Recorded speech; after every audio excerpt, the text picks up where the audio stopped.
just as in NLP we have the NLP presuppositions, we also have linguistic presuppositions. And as we know, presuppositions are convenient truths or assumptions.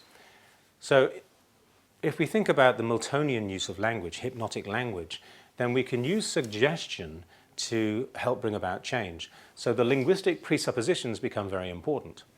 If we take the first one, existence, the presupposition of existence. If I were to say, there may be a chair at the front of the room, this presupposes the existence of a back of the room. I don't need to say it, it presupposes the existence of a back of the room. Possibility, that you may be able to, so we are using the presupposition of the possibility of being able to do something. A cause-effect. A cause-effect is essentially saying something like, you make me mad. So if you do this, I will do the following. So the cause-effect, so by doing this, you will feel fantastic.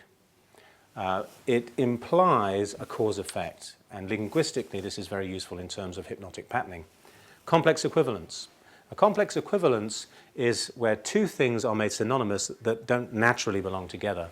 So for example, if you do this, you will notice that your level of intelligence will increase. So we're making a complex equivalence. We're presupposing that if you do one thing, another thing will happen. The presupposition of awareness. So as you are sitting where you're sitting, you may begin to notice the rhythm of your breathing. So we are drawing awareness to noticing something that we want the person to notice. Time. That you may notice that, for example, this week we are looking at a certain aspect of the course, and next week we will come to something completely different.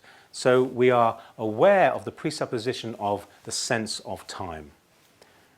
Adverb and adjective, this gives extra meaning to something.